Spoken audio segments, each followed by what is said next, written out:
That's an interesting one. Um, well, I think we have to go through this again. Yes, this is there's no sound. I think there's sound now. Sound now. So, well, I mean, I went through the whole litany of how miserable it is in Budapest. I don't need to. I think but you can have sound now. Can you hear me now? Is there sound? There should be sound. Can you anyone hear me? No, hear me? Yeah. Sounds good. All right, that's what I thought. Sounds good. Yeah. Sorry about the earlier issue.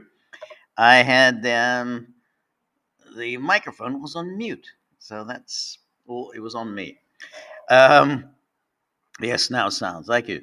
So anyway, I did the how miserable everything is. That's a given. So I don't need to go through that again. Um, and I but I was attempting to answer, I think, Peter Kovic's question about Jeremy Corbyn's party. And while I do think that there's scope for new political parties in Britain, I think the Labour and Tories are absolutely, people are sick to them, and no one wants to have anything further to do with them.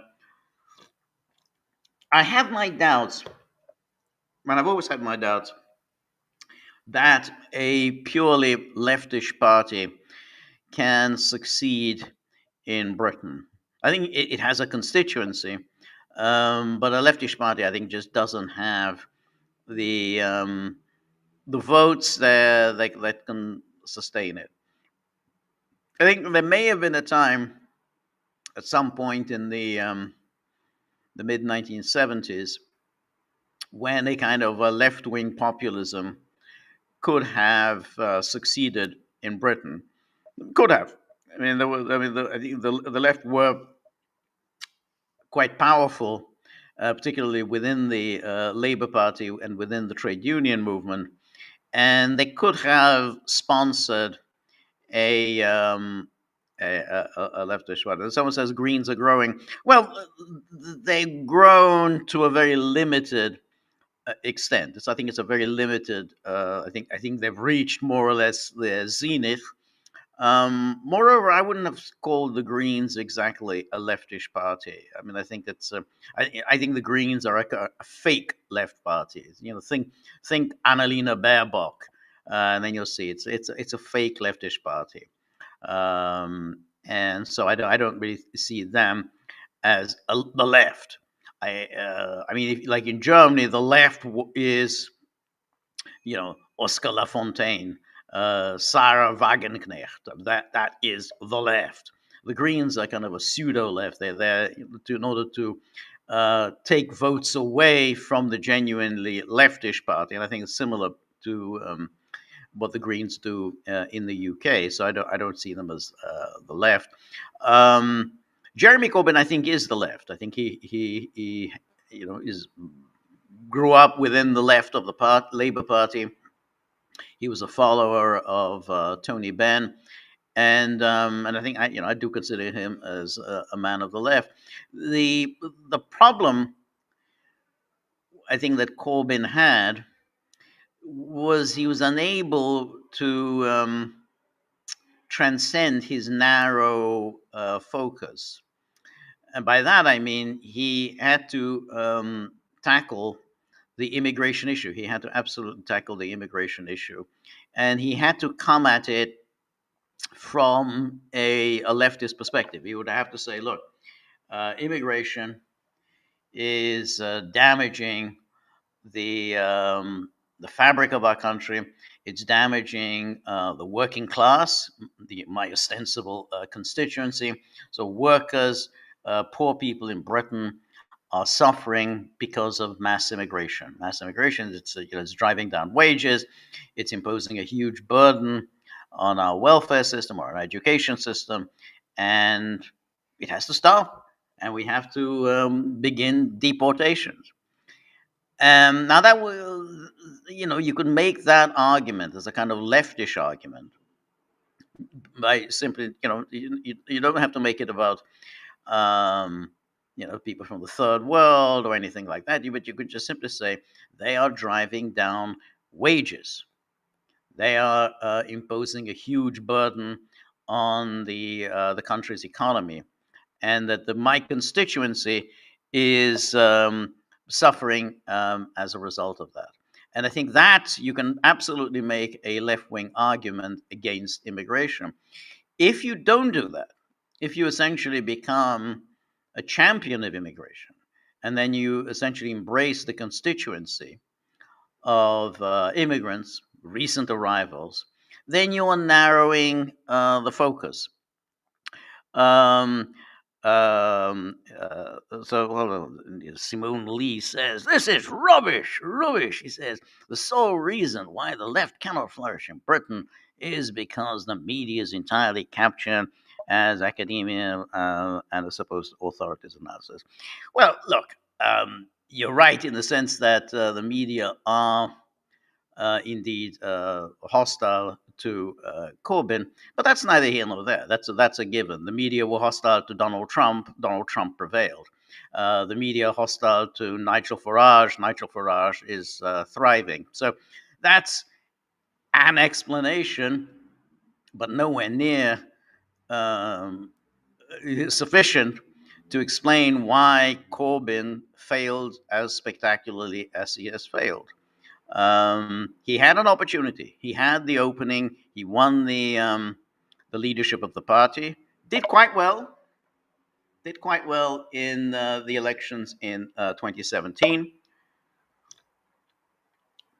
But he failed to capitalize on that. He failed to capitalize. He failed to embrace a genuinely left wing populist message. I mean, I'm not saying that would necessarily have won him an election, but abandoning that and then focusing on the immigrants and the immigrants as the victims of racism and so on, that just isn't going to get you anywhere.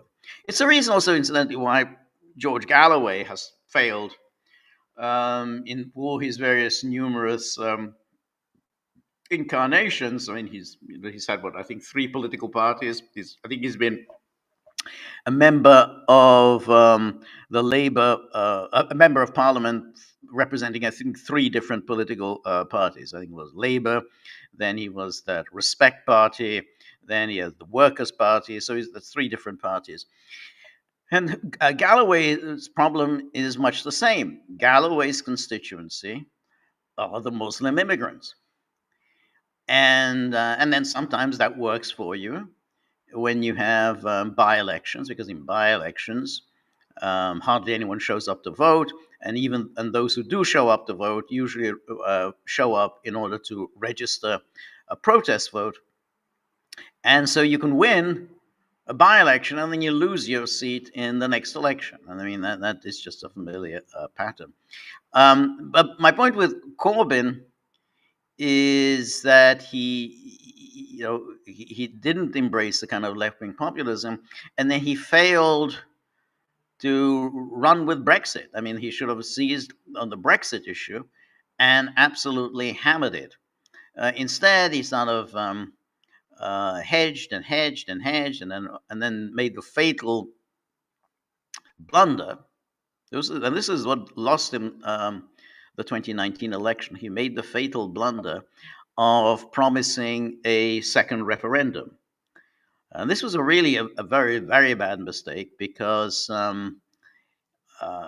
you can't really have a second referendum if you fail to implement the first. You can implement the first referendum, then you can say, oh well, now we can now that we've seen what life outside of the EU is, now let's have another referendum and see whether we'd like to rejoin the EU. But you can't have, essentially, you have one referendum when the voters rendered one verdict, and then you say, okay, well, let's have another one and see whether voters have changed their minds, because, of course, and by doing that, Corbyn essentially made himself very similar to the various European elites who, whenever they're faced with a referendum result that doesn't go in their favor, then they say, okay, well, we're going to have another referendum.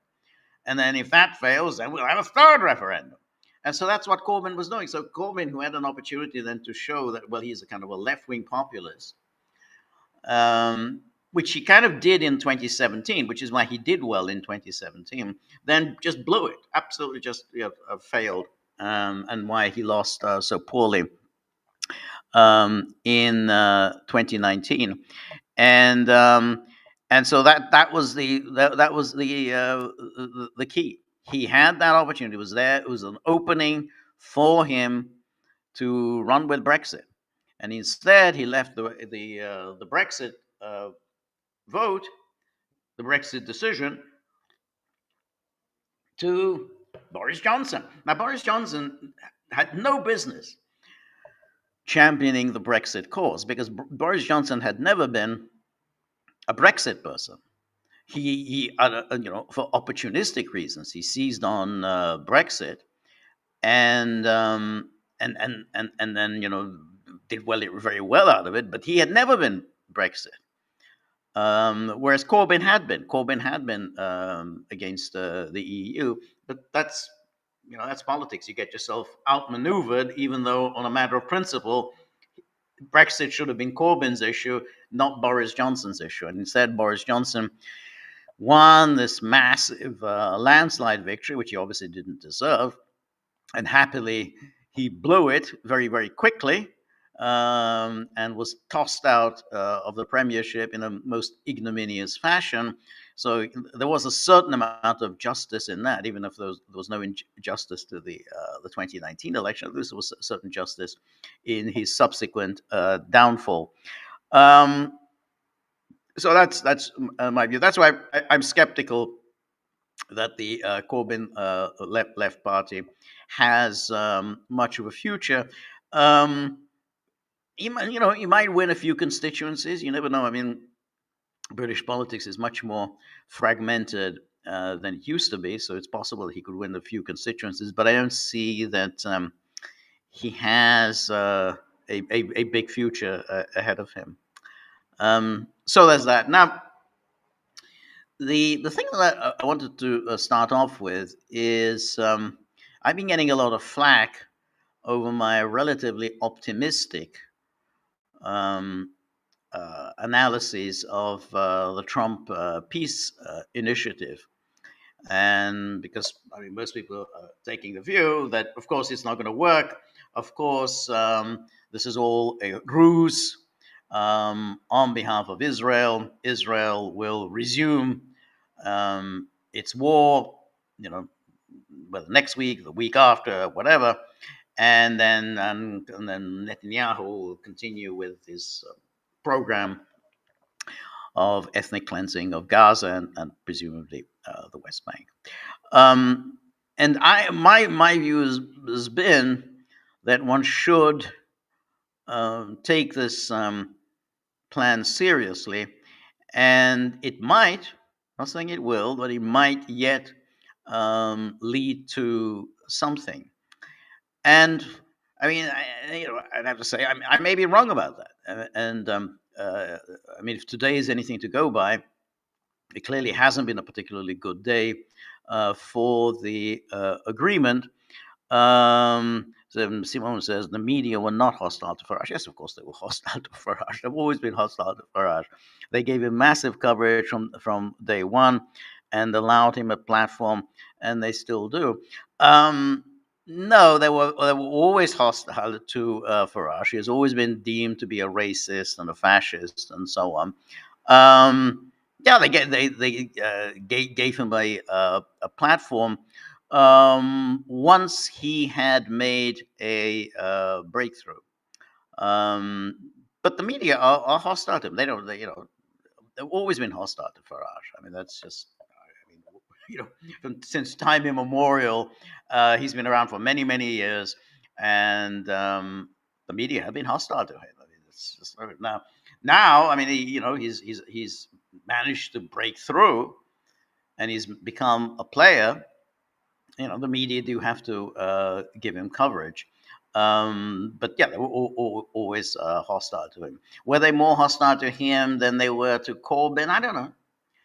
I think it's probably they were more hostile to Corbyn, but it's a much of a muchness. Um, and as I say, the media do not determine these things.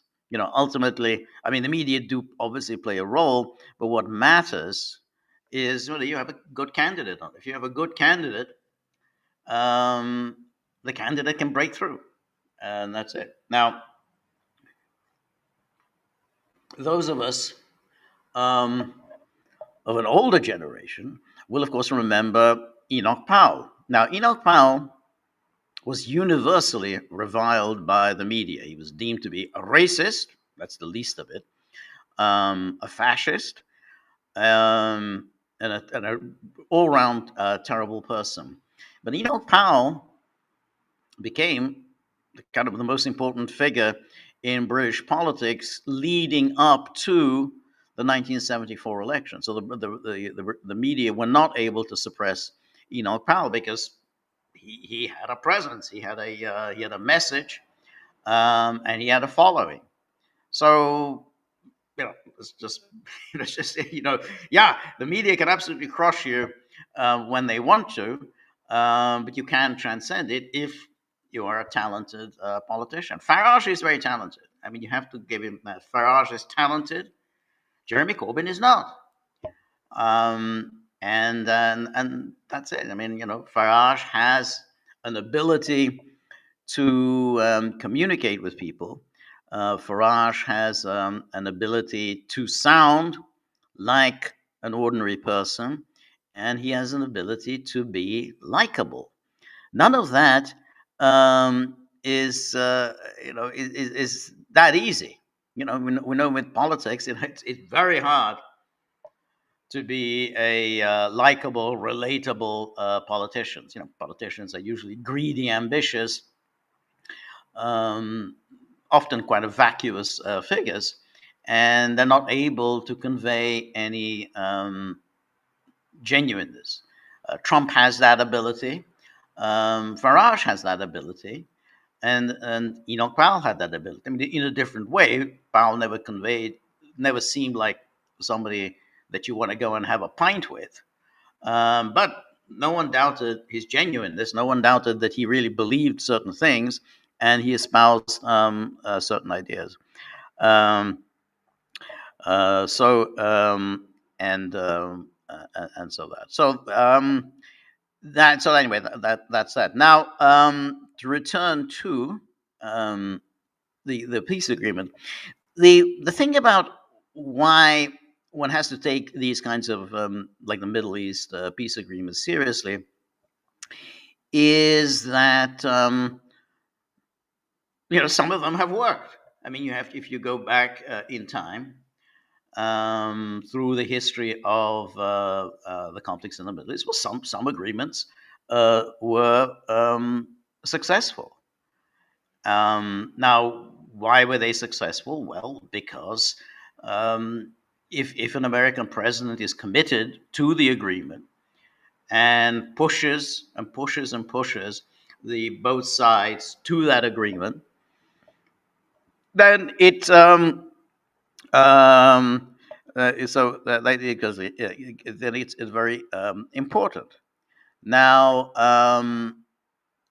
in you see, Simon Lee is kind of being somewhat obtuse here. You got to listen before you stand out your messages. Listen to what I just said. I said Farage is very, very talented. It doesn't matter whether he got a lot of coverage or didn't get a lot of coverage. It's not that isn't the issue. Listen, Farage is very talented. Most of the coverage Farage received was very negative. He transcended the negativity because he was a very talented communicator. That's very rare.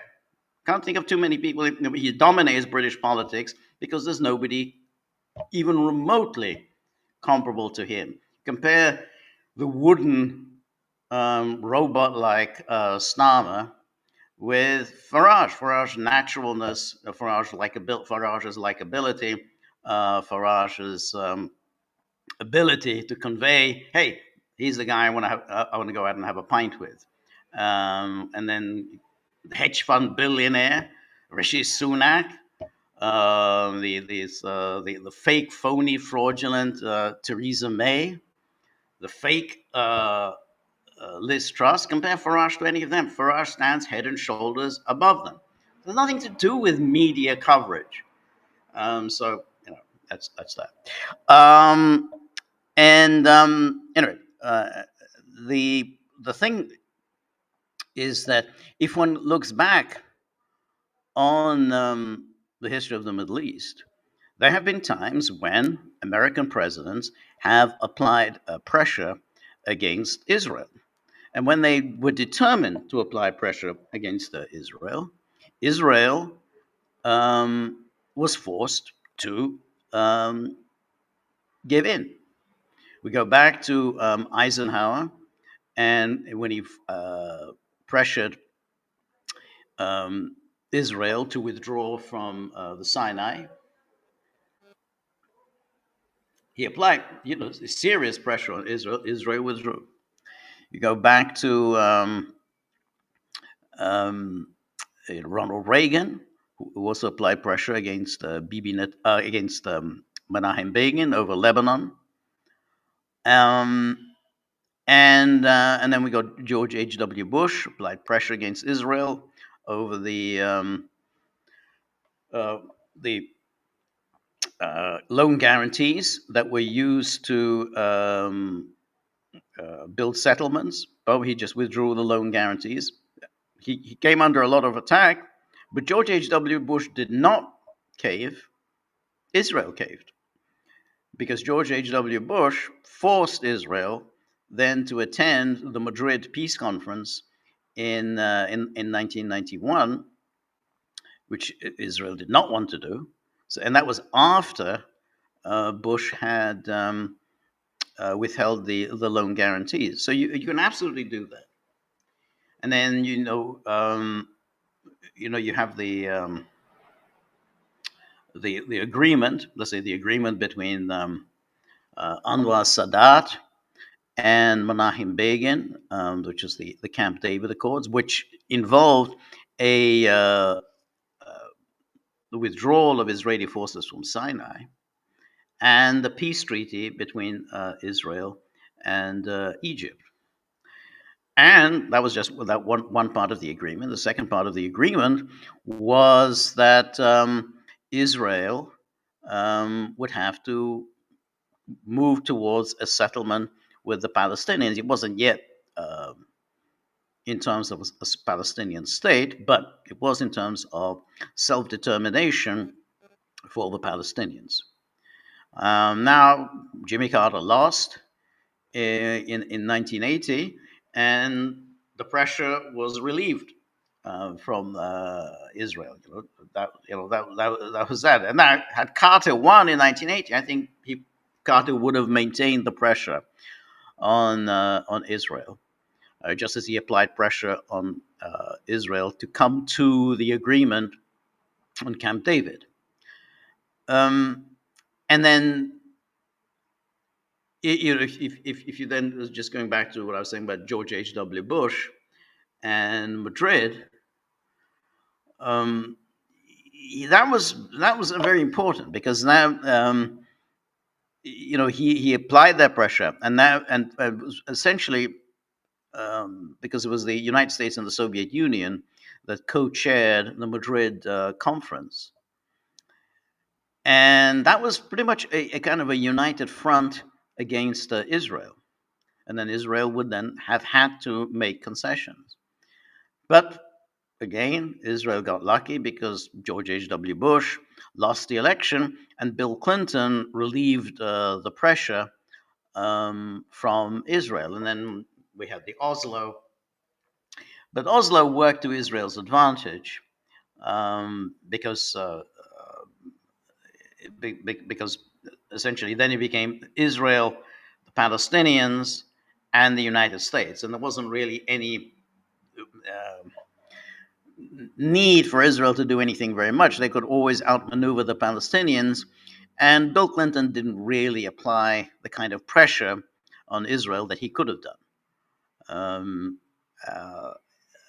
But he applied some pressure. And remember, we came reasonably close. I mean, I'm not saying that it was a done deal, but became at least close enough at Camp David in 2000, and then at Taba in 2001, um, whereby there could have been some kind of a settlement between Israel and the Palestinians. Um, so you can move forward. I mean, there's a whole the history is just rife with all these events. You remember even George W. Bush. Remember the George W. Bush? That was the roadmap that he had put forward. Didn't really apply enough pressure. He applied a certain amount of pressure, but there were at least some negotiations, and then particularly when Olmert was the prime minister of Israel, and then he engaged in um, with negotiations with Mahmoud Abbas. That was a kind of a land swap deal. Um, so now, why I'm bringing all these things up is that there were times in the past where there was a possibilities that a settlement could have been reached, provided the United States um, pursued the actual negotiation process with some with some consistency. The reason I start laughing is that our good friend Marty has joined, and he always introduces himself with a very interesting picture. And the picture today is um,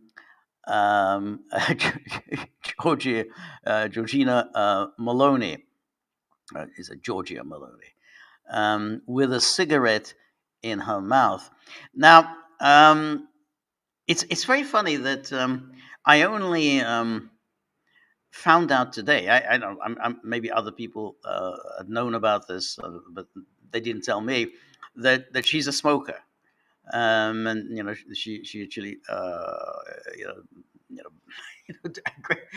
you know she's a big smoker, and in fact I only found out about this because at the meeting yesterday in Egypt, um, Erdogan of Turkey made a crack about her smoking, and then she kind of sheepishly said, "Yeah, I gotta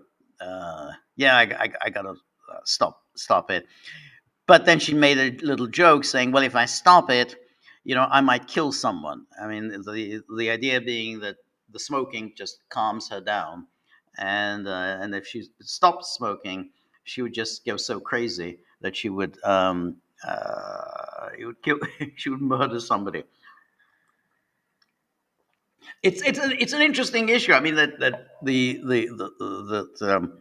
there are still people in public life. They don't, nobody really knows about this, at least in public, who smoke. I mean, like Barack Obama was a big smoker. That's probably how he manages to maintain his thinness. Um, but I have to say, yesterday when she was in Egypt, and she was standing right behind Trump as he was speaking, it was hard to focus on Trump's words because she was just pulling faces all the time. I mean, all the time, you want to know exactly um, what's going on in her mind, because she's, at various times she looks absolutely bored. Then she kind of fixates on something somewhere, her eyes fixates on something in the room, something somewhere in the corner. Then she kind of returns to Trump and then looks bored again, and then she kind of puts her hands to her mouth, and you're always interested what's going on in her mind. Why is she going through all these gesticulations and facial expressions? So it's hard to focus on Trump, because she just stood right behind him, so you could always have a good look at here. Um, And so now, just going back to uh, the Middle East. Um, so Trump pulled this off. Now, this was a deal that's been signed. Um, he got Israel Hamas to agree, and none of the problems that people cite are insuperable. I mean, yeah. Oh, Hamas won't disarm. Well, you can get around that problem. Um, See, Hamas's leadership has now been pretty much decimated. So all of the figures who may or may not have been involved in the October 7th attack, I mean, they're all dead now.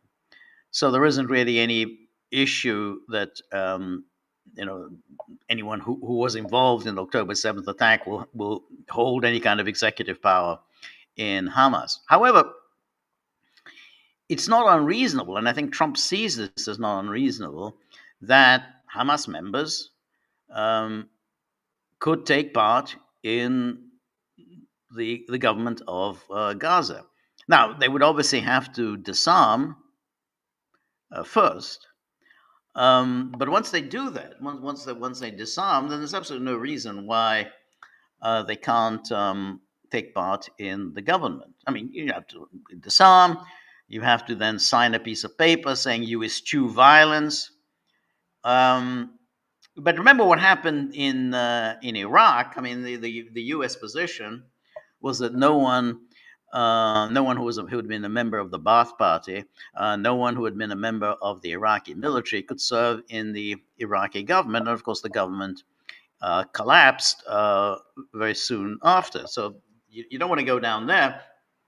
But absolutely, the United States can say that if you're a member of Hamas, you give up your weapons, you could take part in the governance of the Strip.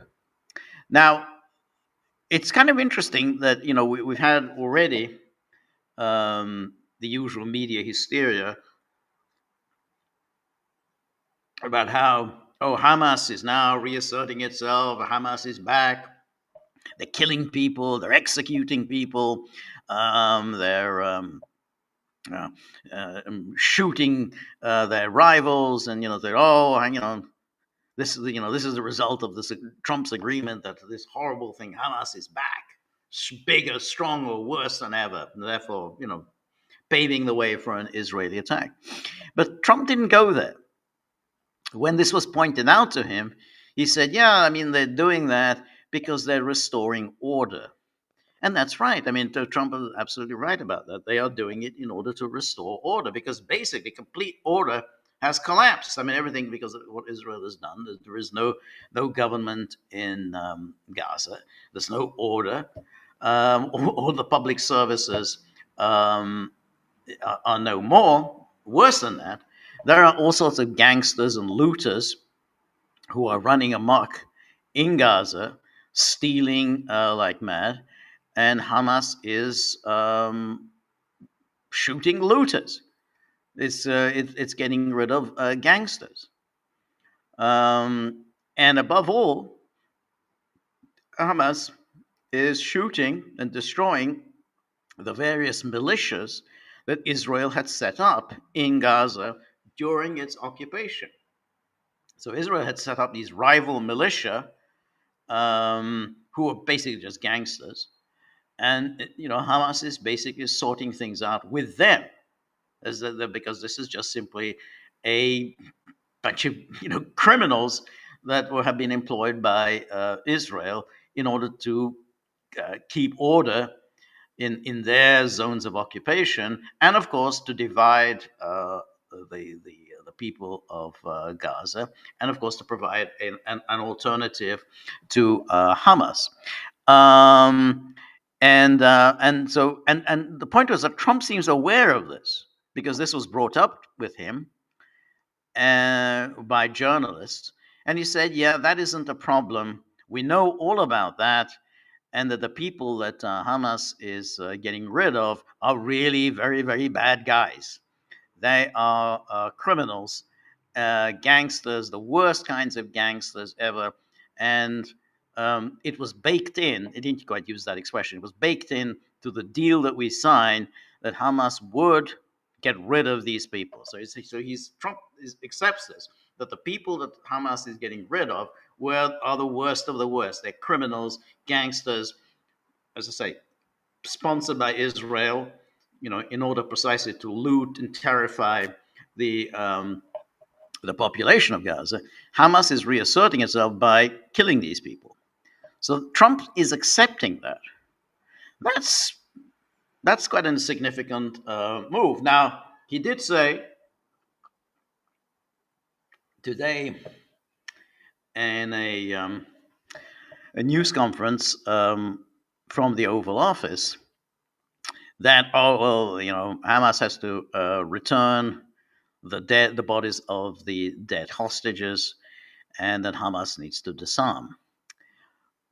Um, Now, well, the thing about the dead hostages is that this was clearly part of the negotiation had been that it's not going to be that easy to locate the remains of the dead hostages. I mean, it's just, I think they don't know exactly where they are. So that's going to take some time to locate them. Israel may use that as an excuse to restart the war. But Trump hasn't given any indication that he would regard that as a legitimate excuse to restart the war. But Trump also did say that he would disarm Hamas. He said, "I'm going to disarm Hamas." As I said, I don't think that should be a problem. And I think that if one can get the sequencing right, Hamas gets rid of these gangsters, these criminals that Israel has installed in positions of power. Hamas does have experience of governance. You need people who actually know how to run things. I mean, somebody has to run the place.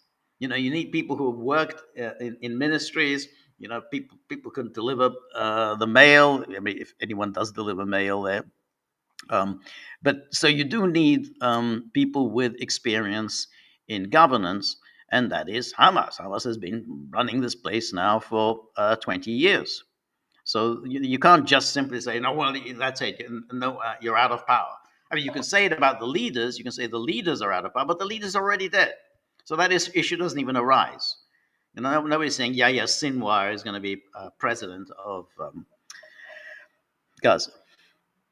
But you have to then work out some kind of an agreement, and I think that's doable. I think it doesn't take a huge amount of ingenuity, whereby Hamas leaders who say that they're giving up violence, they hand in their weapons, that they can take part in government.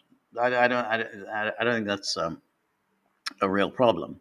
And I think Trump should be open to that, because ultimately, the concept of this technocratic government of Palestine, well, I mean, one might be able to take it seriously if you've got a list of candidates who are going to be these Palestinians who are the technocrats. I mean, who are they? I mean, you can give us a list of 20 people that you're going to install in power.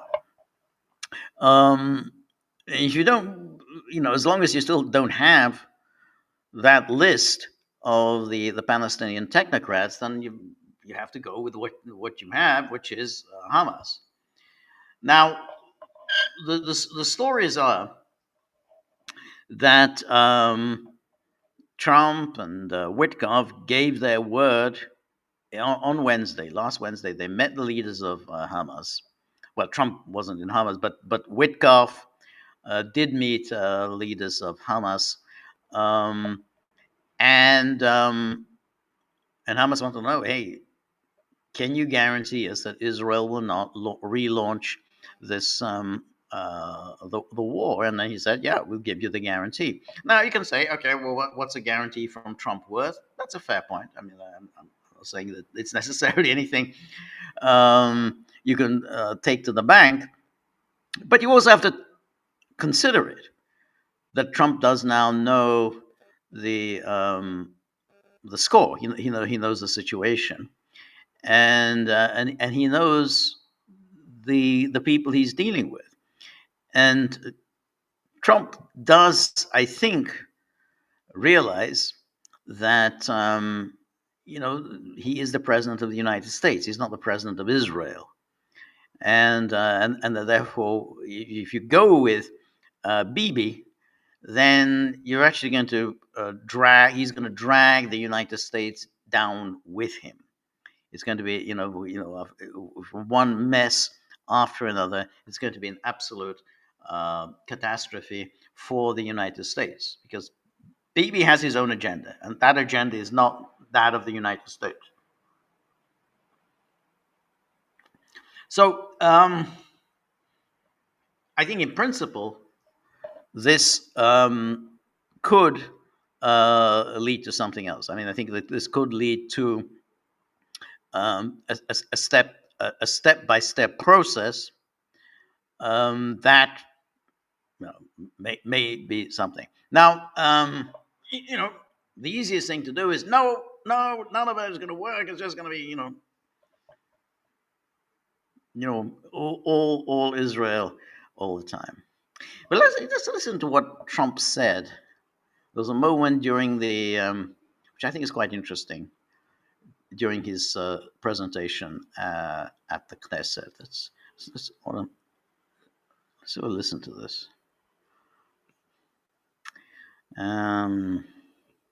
which I think is very illuminating as to how he's thinking. Listen to this. There was a lot of pressure put on these presidents. It was put on me too, but I didn't yield to the pressure. But every president for decades said, we're going to do it. The difference is I kept my promise and officially recognized the capital of Israel and moved the American embassy to Jerusalem.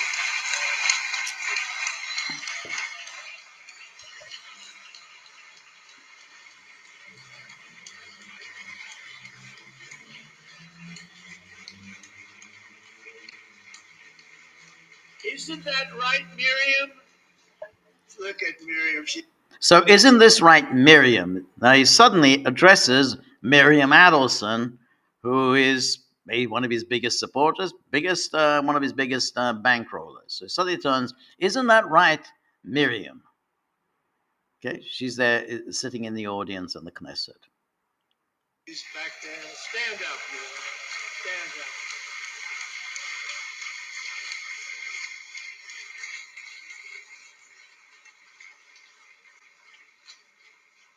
Miriam and Sheldon would come into the office. They'd call me. He'd call me. I think they had more trips to the White House than anybody else I can think of. Look at her sitting there so innocently. She got 60 billion in the bank, 60 billion. And I think she's saying no more. So she has 60 billion in the bank.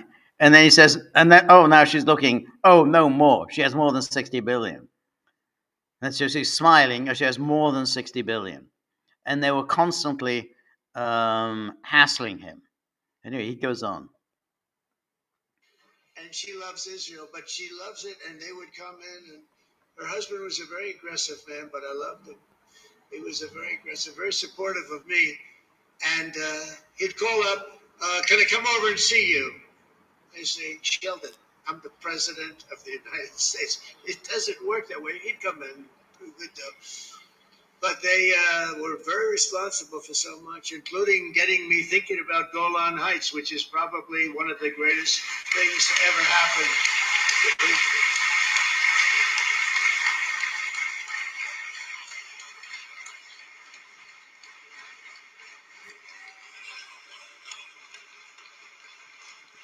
Miriam, stand up, please. She really is. I mean, she loves this country.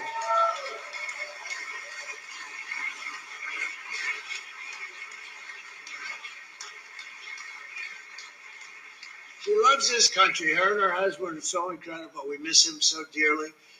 But I actually asked her, I'm going to get her in trouble with this, but I actually asked her once, I said, so Miriam, I know you love Israel. What do you love more, the United States or Israel? She refused to answer. That might mean Israel, I must say. And there you have it. Um, what do you love more, United States or Israel? She refused to answer, and that would mean she loves Israel more.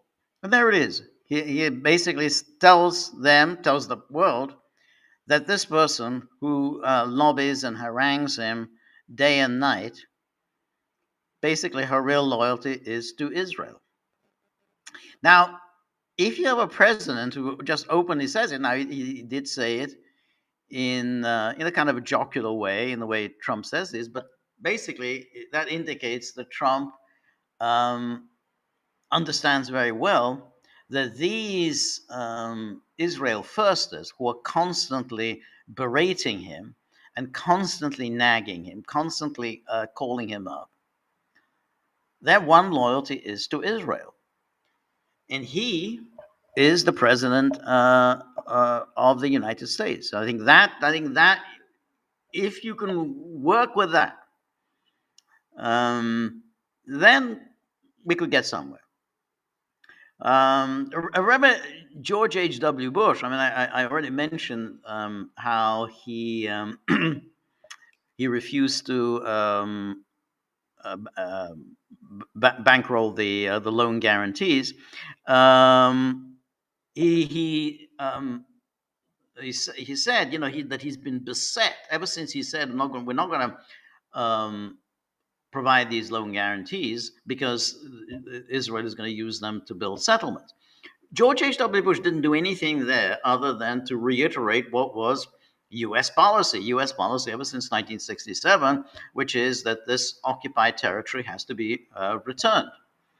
Israel, that this is not doesn't belong to Israel, and that the settlements are wrong.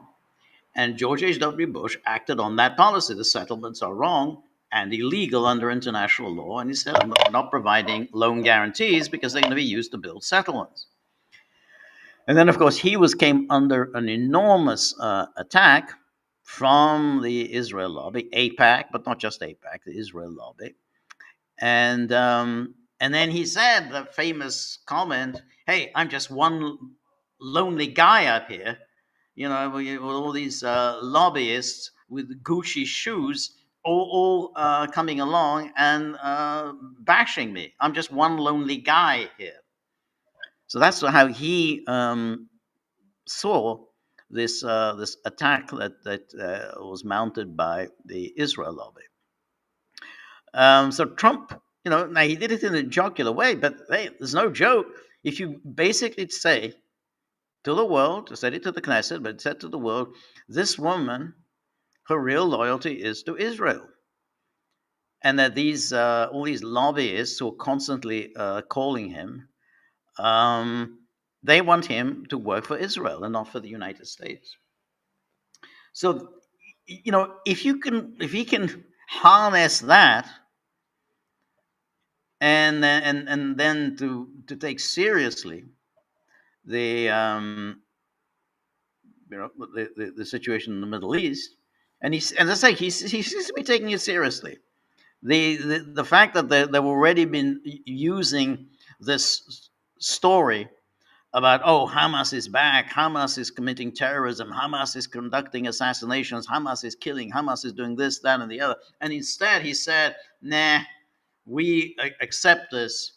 It's about restoring order. Order has to be restored. You can't have the distribution of aid being looted and stolen by gangsters. Notice also when he said about the looters, he actually accepted that it wasn't Hamas who was looting the aid, which is what Netanyahu has been saying. Oh, it's Hamas who's looting. Hamas is looting the aid. He said, no, no, no. Hamas is actually stopping the looting of aid. That Trump said that. So if he can do that and not succumb to Bibi and the pressure that's already coming, that, oh, Hamas is breaking its word. Let's say the agreement isn't worth the paper it's written on. We got to renew the offensive against Hamas, if he can ignore all of that, then we could be moving towards a new era. Now, you know, as I said, when I began, I said, yeah, we had Jimmy Carter who applied pressure on Menachem Begin. We had, the George H.W. Bush. He applied some pressure. Um, the difference now from then is that Israel has fallen out of favor spectacularly, and that now the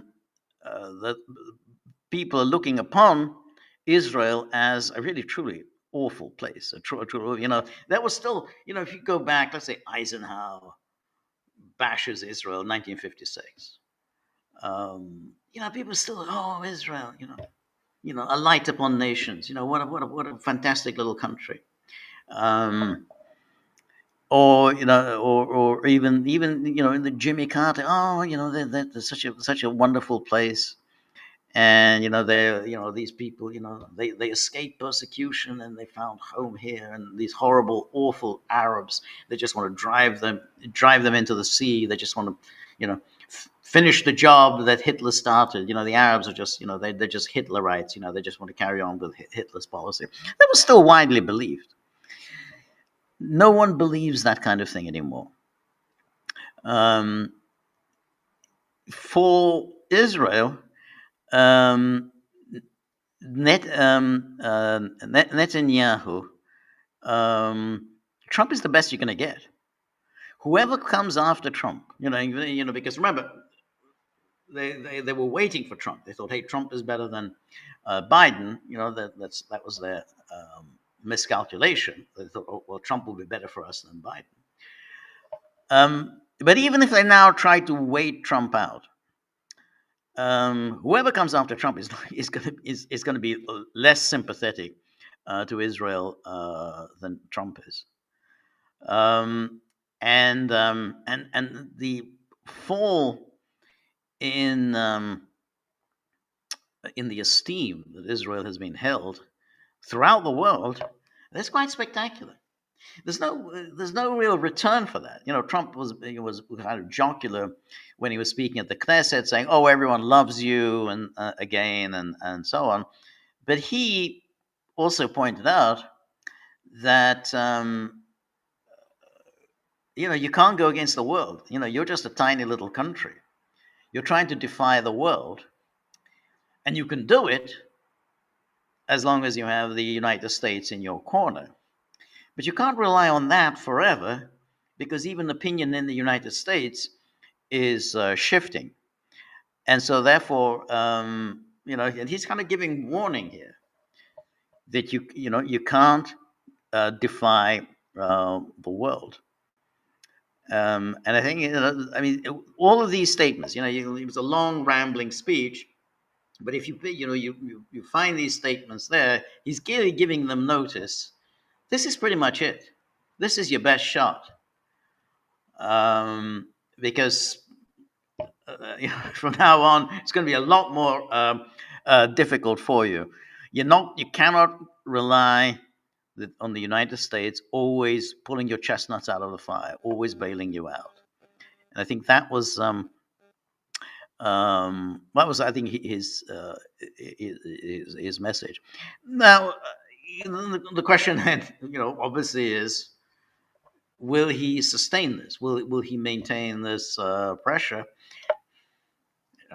I think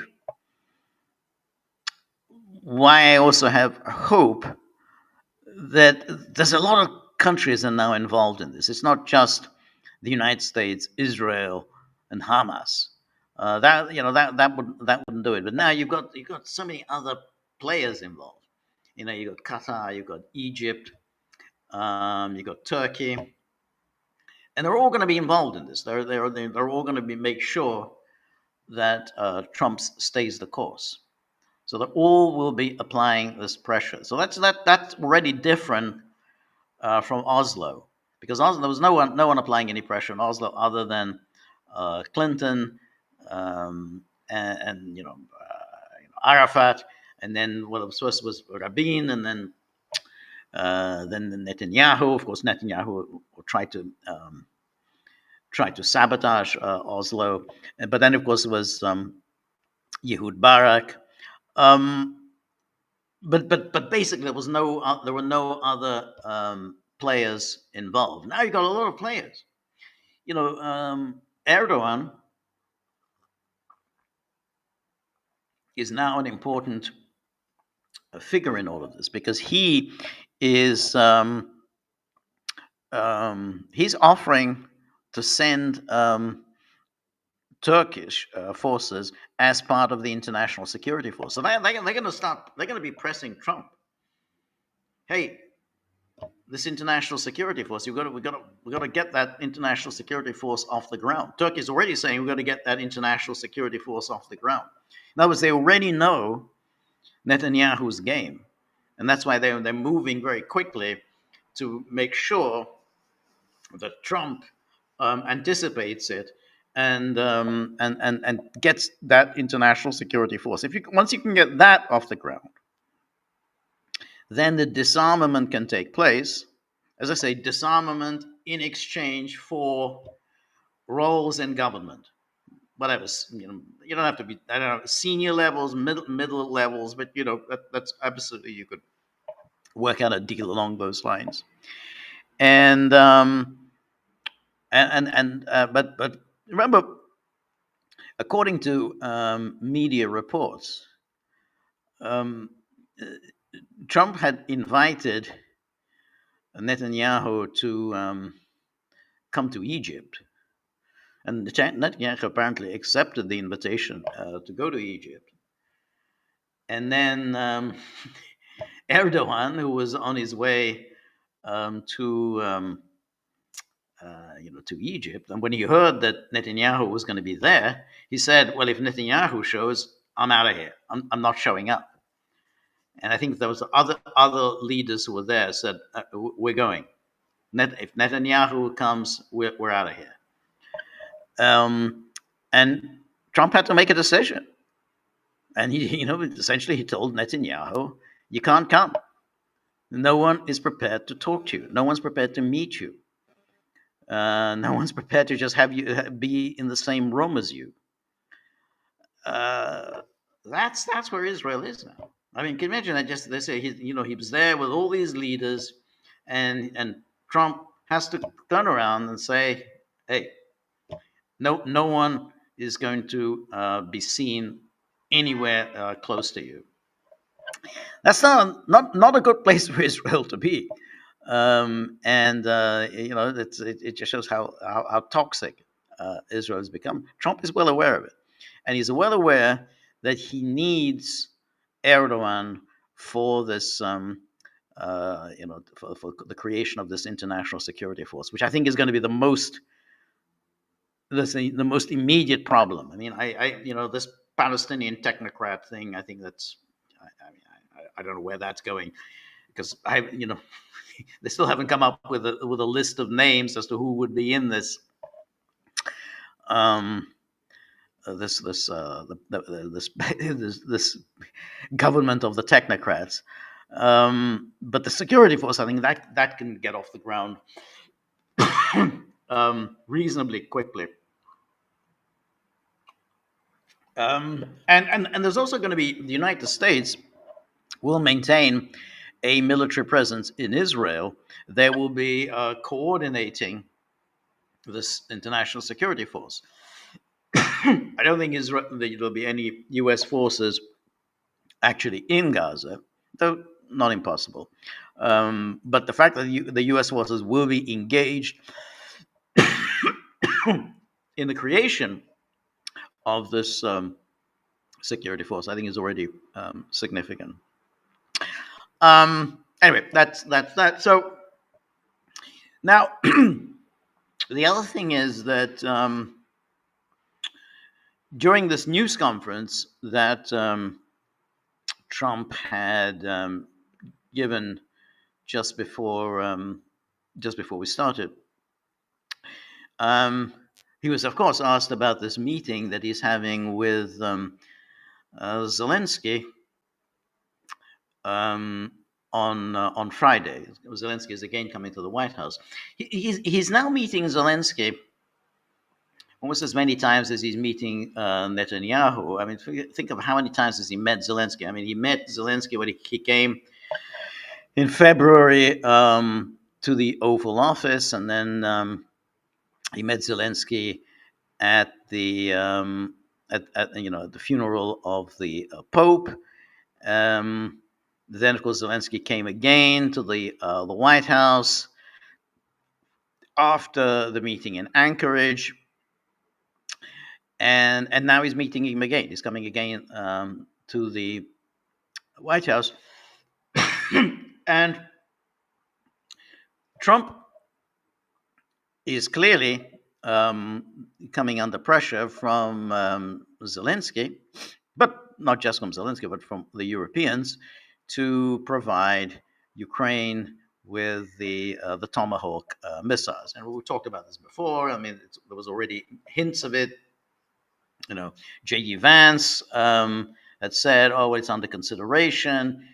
Um, Keith Kellogg had said it's under consideration, and so Zelensky is going to make this explicit pitch for the Tomahawk missiles. And so this is a kind of a kind of a partial transcript because I couldn't get a video um, of the of Trump's remarks. So this is a partial transcript of what he said when he was asked about this meeting with Zelensky, whom he despises. Let's remember, he despises Zelensky. I mean, Trump is one of those people who, like as rich people often are like that. They don't like people who come with a begging bowl, with a handout for a donation. And he doesn't like that. He likes people who are rich, preferably even richer than he is. They don't need anything from him. But Zelensky is always coming with his hand out, so he despises that. But nonetheless,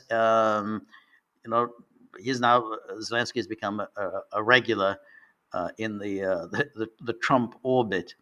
Anyway, so here's here's a kind of a transcript of what he said. He said, President Trump speaking about Russia's war against Ukraine. Look, I'm very disappointed because because Vladimir. He said again, he refers to him as Vladimir.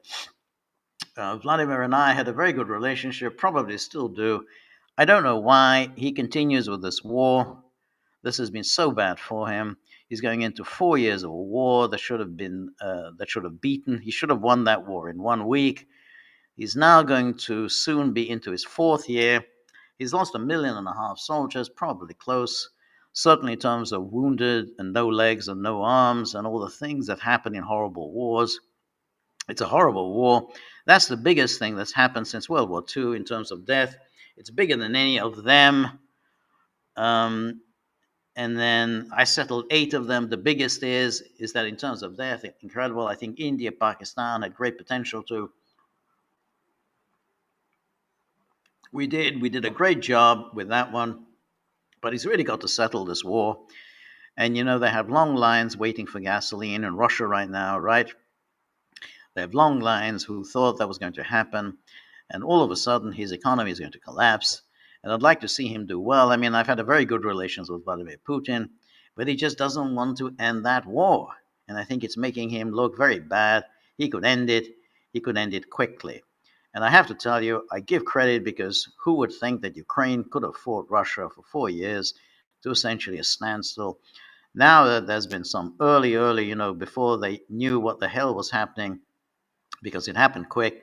Biden should have never let that happen. That's a war that should have never happened, but it did. But it's not making Russia look good.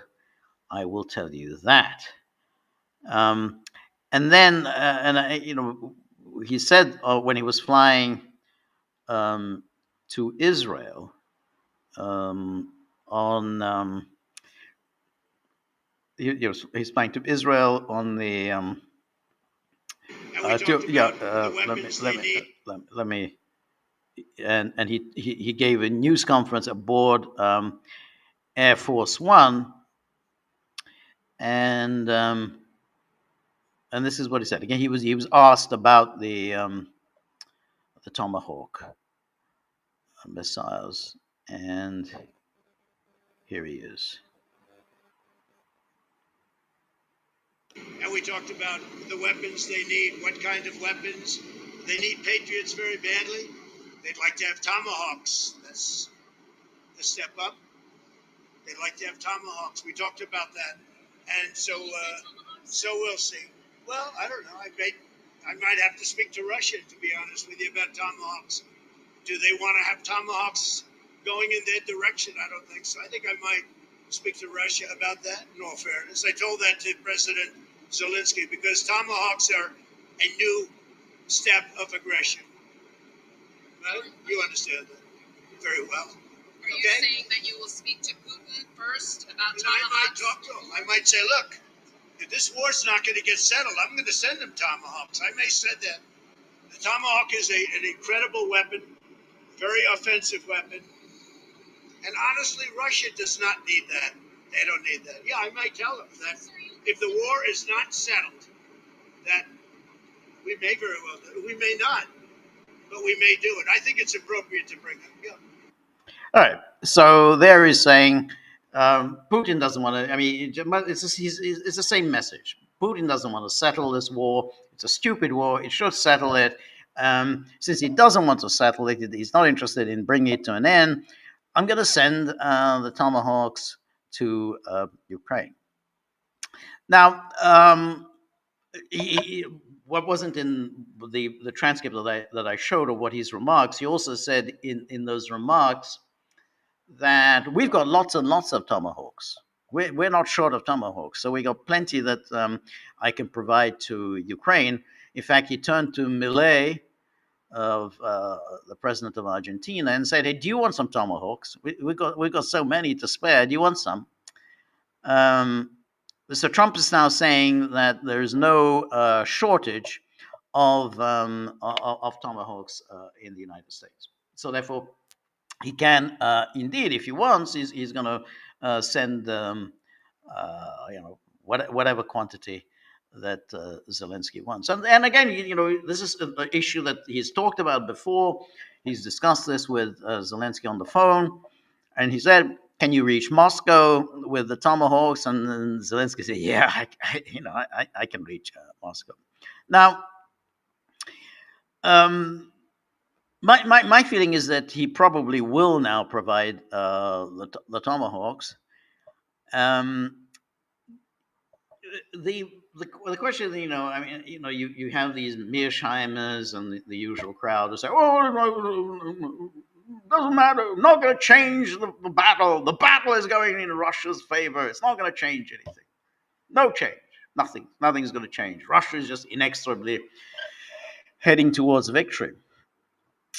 The problem that first of all, they've been saying the same thing now for almost 4 years, that Russia is inexorably marching to victory. But I think, as I've said before, you've got two battle lines here. Yes, you've got this battle front in Ukraine, which is slowly, I guess, moving in Russia's direction. But you've got another battle line, which is the constant attacks on Russia. And you'd have to think that at some point they will count. If you keep hitting Russia's energy supplies, you're going to hit Russia's energy infrastructure. You're going to keep hitting Russia's arms depots and oil storage facilities, pipelines, and everything. And it's gonna have an effect.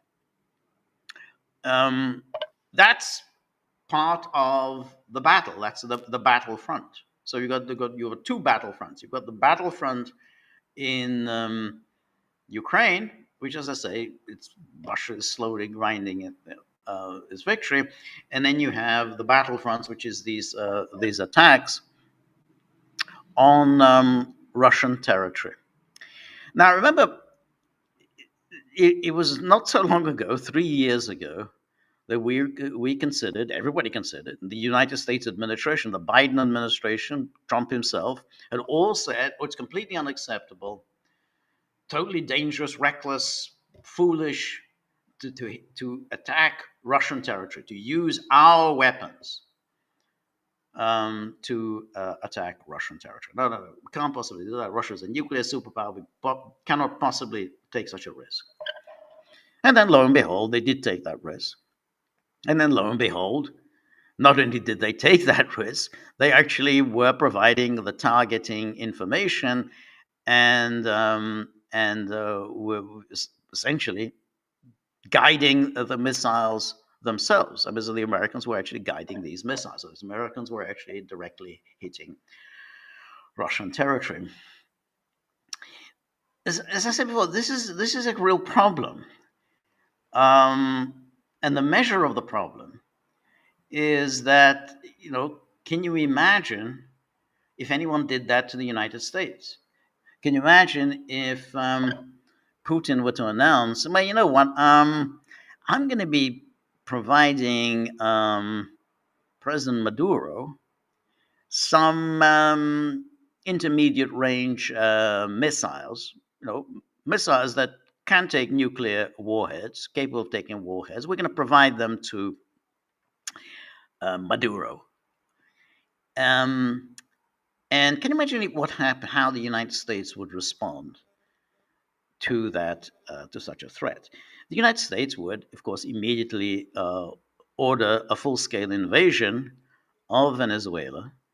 Well, first of all, Maduro would absolutely say, no, do not, please, please, please, do not provide me with this intermediate range nuclear capable missiles, because that will provide the United States with the excuse that it needs to launch a full-scale invasion of Venezuela, remove me from power, arrest me, dump me in a dungeon in the United States. That's going to be Maduro. Maduro's going to say, no, I absolutely don't want this. Zelensky, however, says, yeah, give me more. I think that's a problem. And the problem goes back to, I mean, I've said this so many times before. I mean, this war needed to have been wrapped up earlier. If this war cannot be wrapped up, if for whatever reasons, because of technology, because of the drone warfare and everything else, well, the FSB miscalculated how public opinion in Ukraine would react to Russian forces, whatever the miscalculation, then it would have made sense to just say, okay, well, this hasn't worked. Things sometimes don't work out. But the notion that this can go on for another year, 2 years, 3 years, that seems to me that's very risky, really, really risky. And the reason why it's so risky is that the United States is not afraid of attacking Russia. The United States is not afraid of Russia. And if the United States is not afraid of Russia, then the United States is not afraid of escalating and making life very difficult for Russia. That could become really problematic. And I think that's why I think that if you, the idea that you can just sort of think, oh well, in a year's time, Ukraine will collapse. I mean, this is, I was listening to Mearsheimer. It was on Glenn Greenwald the other day. I mean, we're still having the whole thing about how Ukraine's about to collapse. It's always about to collapse. And you think, yeah, but you can't base a strategy on your enemy being on the brink of collapse. Because, I mean, I guess in theory, Ukraine will collapse at some point. I mean, it has to. I mean, the numbers obviously do favor Russia. Ukraine is much smaller than Russia, but that could be a long way off. And if the Ukraine is going to be provided with missiles, they're going to be provided with drones, and Ukraine is now building its own drone factories and is going to be building its own missile factories. And Ukraine could go, and again, Mearsheimer doesn't seem to address that problem. They're building their own missile factories, they're building their own drone factories.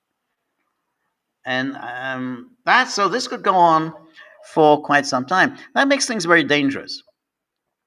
Therefore, it's something that that, as I say, should have been settled, a long time ago. Now, I would think that given Trump, look, the thing about Trump, you have to understand. I mean, he has a kind of street smarts. He has a real cunning, and he's not a bookish person. He's never been a bookish person. He's not a he's not a strategic thinker or anything. He doesn't pretend to be. But what he does, he applies a certain measure of common sense, and if he thinks that, what, I'm just not afraid of Russia. I mean, Russia has been crying wolf for a long time. I'm not afraid of it, and I'm willing to escalate because I don't really know any other way to bring this war to an end. I've been trying this way and that way, and I tried first of all coercing Zelensky. Then I tried the ceasefire route, and that didn't work. This didn't work. Now I tried to be nice with Putin. That didn't work. I'm just now going to go down the path of getting nasty with Putin, and that would make me quite popular among my good friends, all the European leaders. So I,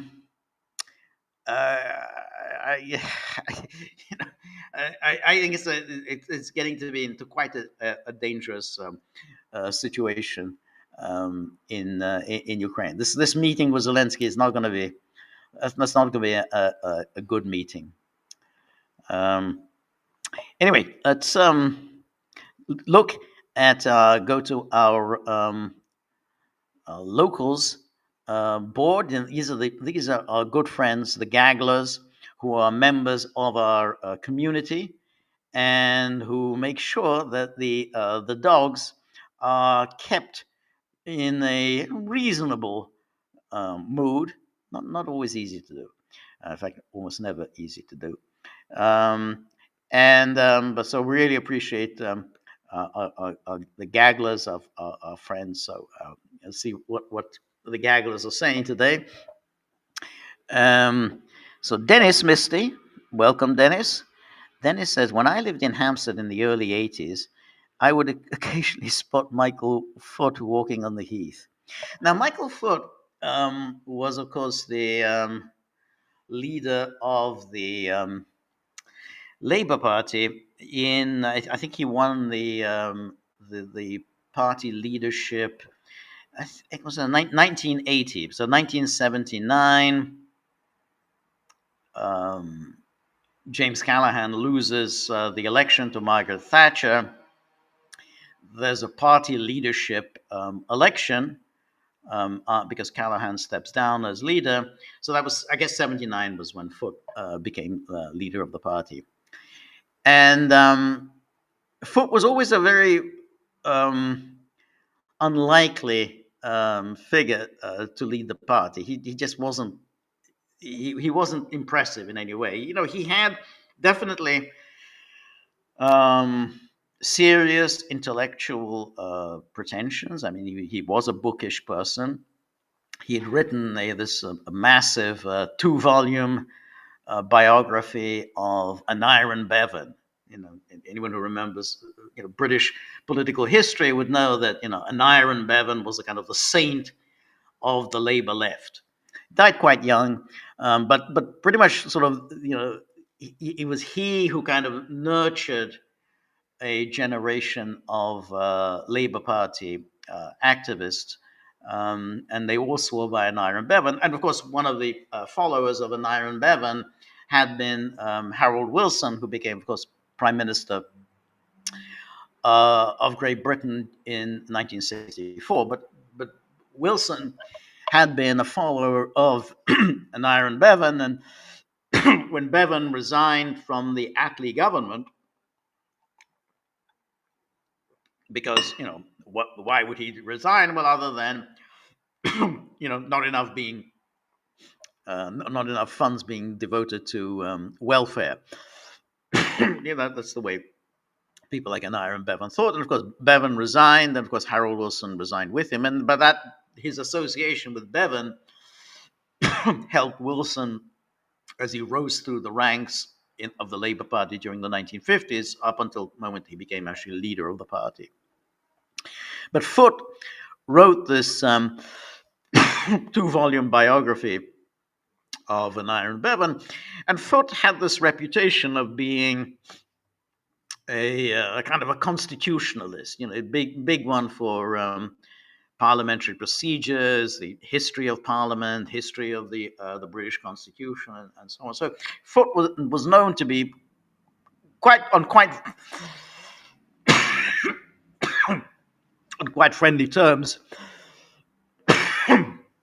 with Enoch Powell. um, and because both were, just wait a bit.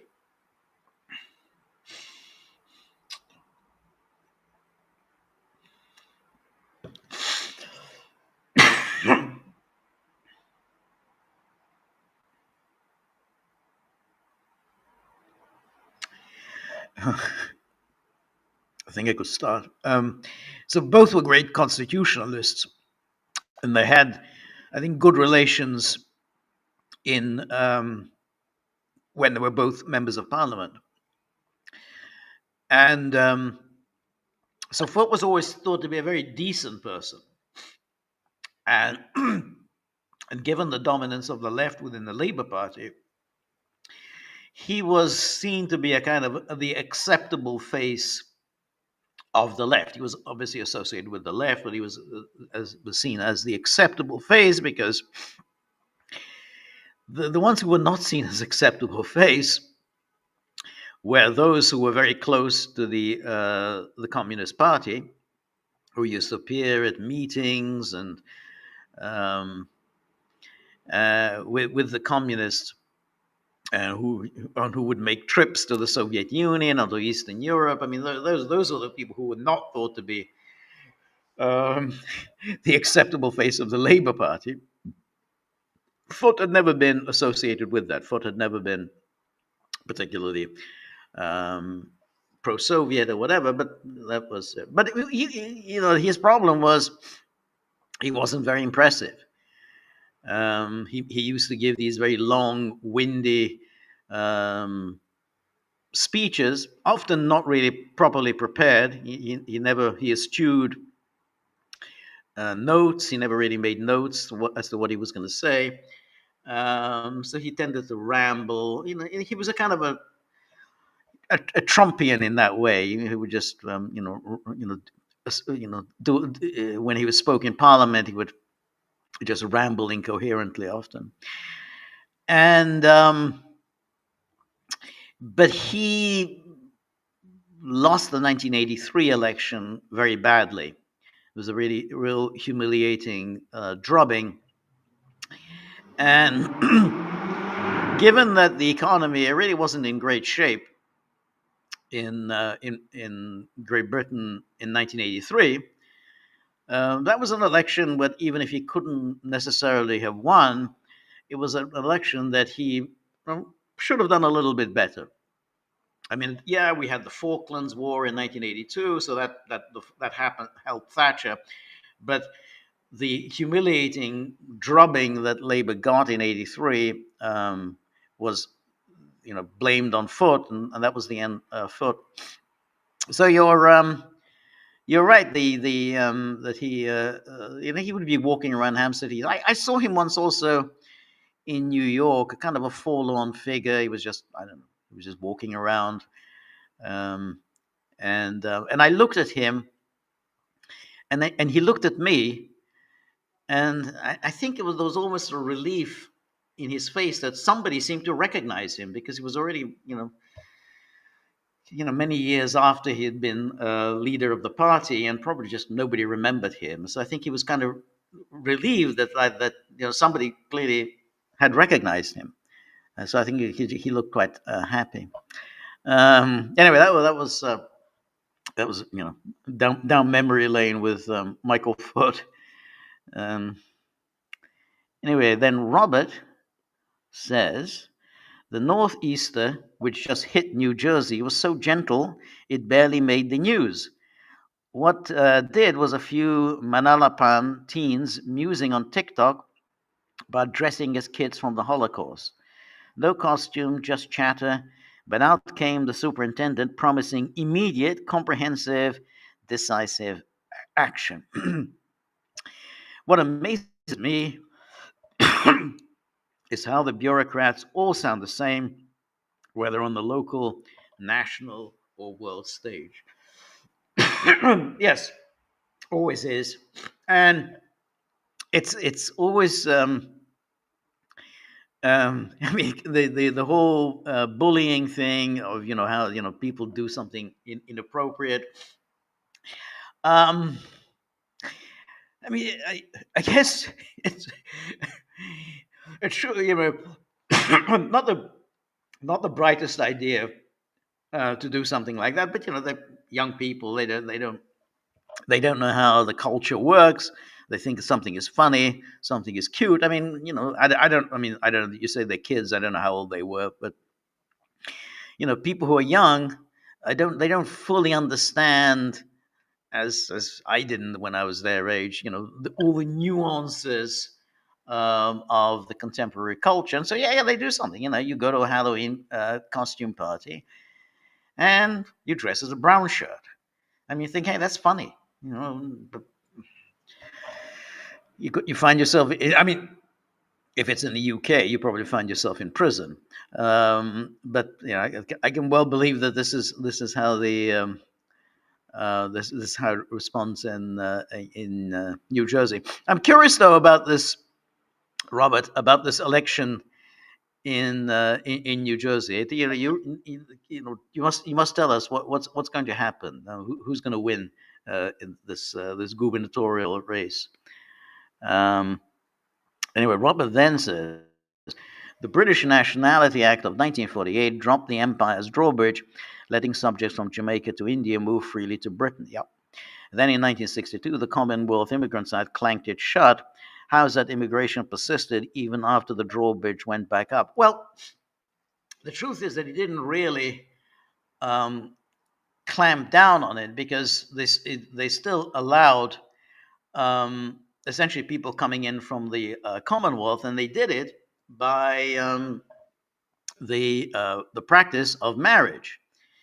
So if you arrange a marriage, then you're entitled to come into the country. Say, well, this is my wife. I mean, in anywhere where you say, hey, I'm a British national. My wife is in living in Bangalore. Um, she should be allowed to join. And then, of course, the wife joins, and then, of course, the wife can bring, along with her mother. So then the mother comes along with the wife, and then the mother says, "Well, I need to bring my husband with me." And so I bring the husband, and then said, "Well, I got to bring my other children with me. They're my children." So essentially, they got around that through, and it's not dissimilar from what happened in the United States, through the process of family reunion. Family reunion, you can just bring people in, and particularly since people from the Indian subcontinent have these arranged marriages. So you can absolutely just marry somebody who's in India and Pakistan, and then he comes to the UK. So neither the 1962 Act or the 1968 Act, and then there was another one I think in the 1980s under Thatcher, it really did anything um, to curtail the immigration. I mean, they still accepted a family reunion, but they made it stricter as to who can actually come in. That's why they had to pass so many different acts.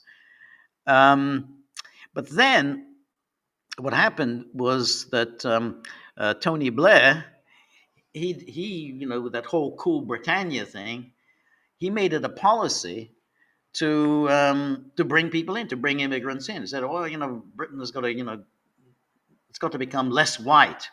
It's got to be less parochial. We've got to, make it more multicultural, make it more multiracial." And he actually really pursued a policy, actively pursued a policy of mass immigration. So the Blair years really were an absolute catastrophe, and so the problems that the immigration problem has been, so it's a long-standing issue. And what the British ruling elite always did, and here they were very clever, is that the moment immigration became a serious issue, so like in 1962, that followed the Notting Hill riots. People remember that, it's a long time ago, the Notting Hill riots. So the government immediately rushes through because they're always afraid of a kind of popular indignation rising in the country. I mean, remember the Notting Hill riots were essentially white people who really objected to this, immigration from the Caribbean, and then these were riots, whites who were rioting in Notting Hill. So that legislation, the 1962 legislation, was passed in response to the Notting Hill riots. And then you have the 1968 legislation that was in response to Enoch Powell's famous Rivers of Blood speech. So again, the British establishment always moves very quickly when they sense a problem. And usually the problem is that kind of populist nationalism. The Thatcher did something very similar, because in the early 1980s, the National Front was rising as a rising political force. I mean, say this was a serious issue. I mean, late 70s, early 80s, the National Front was now, people were really afraid that it could make an electoral breakthrough. So again, Thatcher rushed through again another legislation restricting immigration, and that when you do that, and this is why the British establishment is very clever. That in each case, the 1962 legislation, 68, whenever I don't know 80, I can't remember 82, I think, whenever Thatcher passed her immigration legislation, that stilled the crisis that was coming, that right wing kind of nationalism. Boom, the National Front problem was nipped in the bud. And I think now, with the rise of Nigel Farage, you can see again the Keir Starmer moving. Suddenly he suddenly starts sounding like Enoch Powell.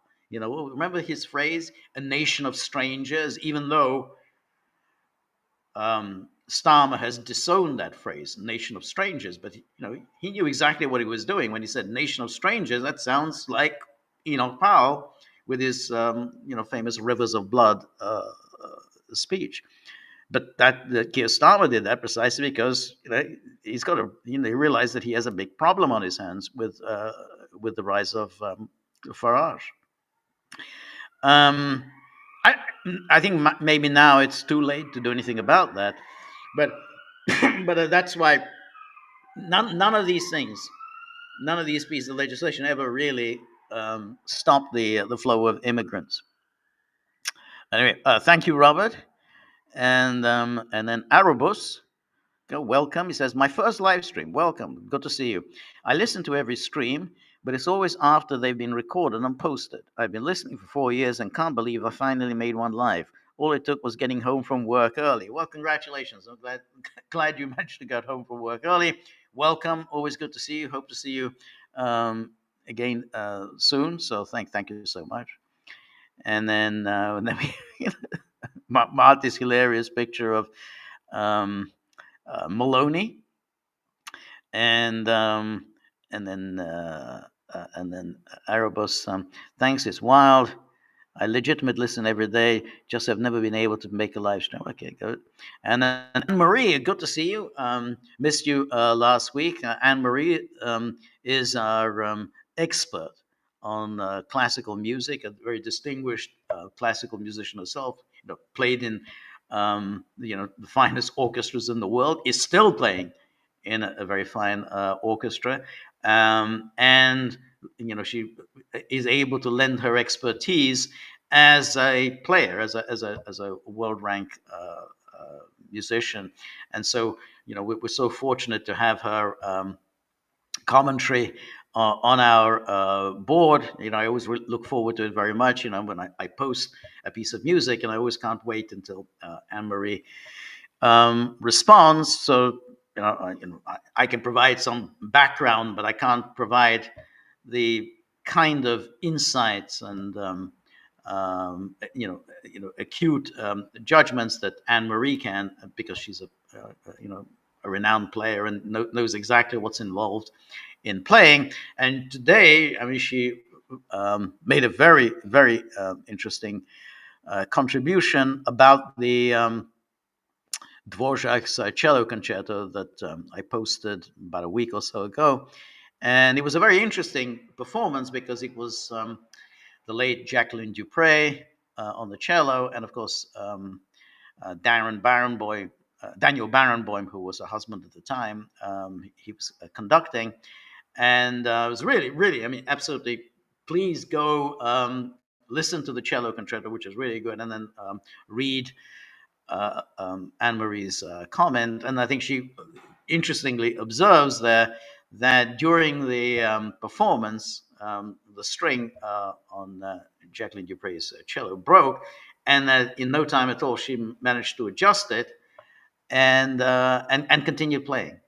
And I have to say, I missed it. I don't know, maybe I just wasn't looking carefully, but I missed it that she actually pulled that off. Which is indeed amazing. But yeah, I mean, Jacqueline Dupre was obviously a remarkable young woman. Died sadly very young, and then of course there was a book written about her. And which of course was very mean about Daniel Barenboim, and actually Barenboim wasn't very happy with the book. But anyway, that's a different story. But thank you so much, Anne Marie, for that contribution. It's really really interesting, and thank you as always for being so generous, in every way with us. Now then, Mojo 1982 says, I hope you're well. Thank you. I hope you're well too. Says, I'm very pessimistic that Russia will attain its goals in the SMO. Yeah, I share your pessimism. I said this because Deputy Foreign Minister Sergei Ryabkov said in an interview last week that the diplomatic momentum from the Trump-Putin summit in Anchorage has been exhausted. Yeah, he said that. Then Putin kind of walked that back, but not very convincingly. I mean, he said, no, that's not. But to be honest, the the the the Russians talk about some agreements were made in Anchorage, but I haven't seen any evidence that any agreements were really reached in Anchorage. I mean, the Russians say, "Oh yeah, we've reached some agreements," but nothing that Trump has said since Anchorage suggests that any agreements had been reached. In fact, Trump since Anchorage has been increasingly hostile and critical and disparaging towards Putin.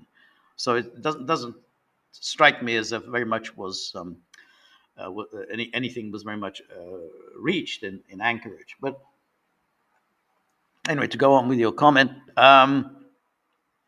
it's been exhausted. However, Repko was contradiction by Putin's aide Yuri Ushakov, who said Russia continues to cooperate with the U.S. This, along the weak response to Putin to Trump's impending transfer of Tomahawk missiles, pro-West oligarchs are dominant. I have to say, I agree with what you said. I think the Russia's response has been very weak. Not only are they weak, they are encouraging Trump, and they're encouraging Trump, almost ridiculing Russia in public. I mean, this theme of he's a paper tiger. I mean, why does he say he's a paper tiger? He said, "Well, you keep threatening, but nothing ever comes of it." And so, why should we take any of this seriously? And then when this issue came up at Valdai, he was obviously asked. Putin was asked about the Tomahawk. He did this usual pivot of saying, "Well, it's not going to affect the lines on the battlefield." Okay, well, that's it. Then for Trump goes, okay, sure. Well, if it won't affect the lines on the battlefield, then yeah, absolutely. I'll send the I'll send some missiles Zelensky's way. It's going to happen. There's no question it's going to happen.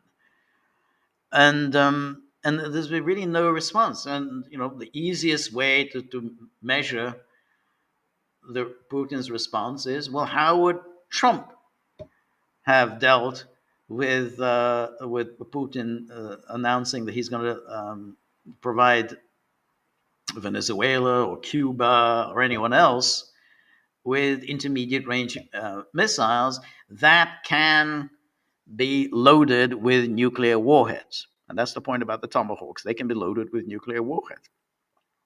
It would be a green light for a US-led invasion of Venezuela, Cuba, or wherever. That's how the United States would respond. So that's the difference. That's how the United States responds. That's how Russia responds. So it's basically is encouraging Trump to escalate, and Trump will continue to escalate. I mean, unless there's any pushback against him, he's going to escalate. The thing about we criticize Israel, and rightly, and there's a lot that Israel does that's critical. But when you look at how Trump sees things, he says, "Yeah, but Israel fights its corner relentlessly. It doesn't stop. It is constantly fighting its corner. I mean, it's just exhausting trying to stop Israel." Unfortunately, Russia doesn't do that. Russia doesn't fight its corner in anything like that. They used to back in Soviet times. They used to threaten. They used to frighten. They don't do that now. That's very, very dangerous, because by doing what he's doing, by Trump escalating in this way and providing Tomahawk, he's running a risk. I don't know. Who knows how ultimately things could work out. You may take. It may not work out. Russia may indeed respond in a way that the Americans are not expecting. It's not looking like that now, but it's possible. So that's why I think it's. I'm very pessimistic. I don't see any real changes. I mean, as I was saying earlier, the Mearsheimer thesis, and not just Mearsheimer, but others are saying that Ukraine is on the brink of collapse. Well, that's not a strategy. I mean, Ukraine's been on the brink of collapse for almost 4 years. It still hasn't collapsed. And the more you provide them with missiles and drones and everything else, the less likely is it to collapse. So I'm having difficulties figuring out how this victory for Russia is going to be accomplished. Victory that I hope. I mean, I do support Russia. I do want Russia to win this, but I'm not seeing it, and these are all ominous signs for what's happening. Now here is Marty again. Let's see, sending us another picture. Let me see what's on this picture. Erdogan meets former smokers. On World Smoking Cessation Day. I guess that's a big deal for him. I mean, probably the Turks do a lot of smoking, and he wants to discourage smoking in Turkey. World Smoking Cessation Day renews anti-smoking vow. In a meeting with some 250 former smokers, he personally convinced to quit. President Erdogan vowed to continue Turkey's fight against the unhealthy habit he personally oversees. And I think that's why he made that comment to Maloney that you need to give up smoking. So, yes. Um, anyway, so Dennis Misty says, promise kept. Okay, thank you so much, Dennis. Um, and then Dennis says, Wikipedia list of military aid to Ukraine. It just grows and grows and grows. Oh God! Now you're really depressing me. Just grows and grows and grows like an abstract poem without end. God, what a lyrical way you have of expressing yourself. I did a reading of the first page to my wife some years ago. God, it is. Yeah. Yeah. All right. Well, it's good. That's a Wikipedia list of military aid. I haven't looked at that page now in a while because it is so depressing. But I remember looking at it really at some point in 2022, and even then it was quite shocking just how much has been transferred to Ukraine, and how little fear. That's what's so shocking. How little fear inspires um, among NATO member states. That's for sure. If you're in NATO, um, you should be afraid of Russia, but instead you got all these Baltic chihuahuas who just want to provoke. They're constantly trying to provoke a fight with Russia. So it's just Russia doesn't inspire the terror that it should. Anyway, Robert says Mamdani is leading big in New York City. Yeah, no, I know that's huge lead. Polls have him up 10 to 20 points over Cuomo, with Adams fading. But Adams is he's already dropped out from the race, so he's not really a player in this. In Jersey, Cheryl is ahead by a few points. Yeah, that's what I was wondering. She going to pull this off? The some polls call it a tie with Chattarelli. In short, Mandani is cruising, Cheryl sweating.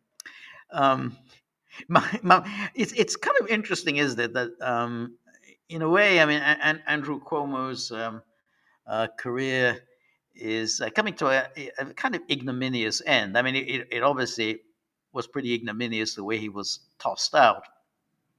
Unfairly, I always thought it was unfair. He really hadn't, he hadn't committed sexual harassment. He hadn't harassed anyone.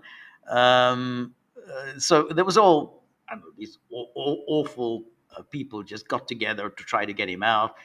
And as always happens, he was weak. He didn't fight his corner the way he should have done, and they got him out. But it was unfair because he hadn't done anything wrong. He was not a Bill Clinton type or anything like that. But they got him out. But in this case, he got into a race that he had no hope of winning, really. And now he's going to be beaten very badly by a neophyte. And that is an ignominious end because, he's the former governor of the state.